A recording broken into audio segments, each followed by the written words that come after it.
It's federal budget time here in Australia. At the time of recording, we don't yet know the details of that budget, but it's a good time to reflect on Christian values and ethics and to ask how they might inform our approach to the economy and what kind of things Christians might look for in the budget. Anthony Albanese has said this will be the most ambitious budget yet. As Tamara Thomas, the National Director of Uniting Care, said, the question is, ambitious for whom? So here are a couple of things I'm looking for in the budget. The first is mechanisms that will close the wealth inequality gap. Right now in Australia, something like 25% of children in Tasmania are growing up in poverty. Poverty has real implications for everything from nutrition and basic healthcare, stable housing, and the ability to focus and stay in school, which has ongoing effects for one's opportunities in life. At the same time that 25% of Tasmanian children are living in poverty, 46%, that is almost a half of this nation's wealth, belongs to the richest 10% of the population. That is staggering wealth inequality. So I'm looking for changes to tax laws, whether it's taxing big corporations and gas exporters, as well as changes to negative gearing and capital gains tax laws that benefit people who have multiple homes. I'm also looking for an investment in those funds in the social services sector. Our social services agencies are reporting an increased demand on emergency relief.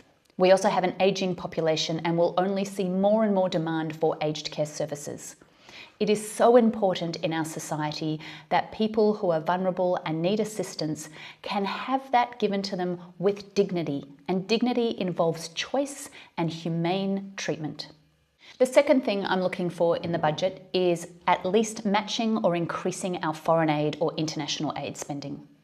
Around the globe in the last year, we've seen a 23% drop in foreign aid, markedly from places like Japan, France, USA, and the UK. And this affects the world's absolute poorest, people who rely on foreign aid dollars for clean water, food, basic medicine and vaccines to keep them alive. This is a no-brainer from a Christian point of view. The Bible is very clear about God's desire that we care for the poorest and most vulnerable in our community, and that includes our global community and our neighbouring countries. It also makes good common sense. When we invest in foreign aid, we are investing in the lives, particularly of women and children. We're investing in stability and security in our region, and that is actually a good thing for all of us.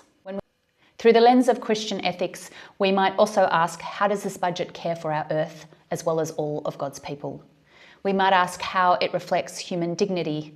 Is it honest? Is it transparent? And we should also be asking who it benefits the most. If the answer to that is the wealthy and the powerful, it's not an ethical budget. I'd love to hear what you're looking for, so please write that in the comments and let's have a conversation as budget week unfolds.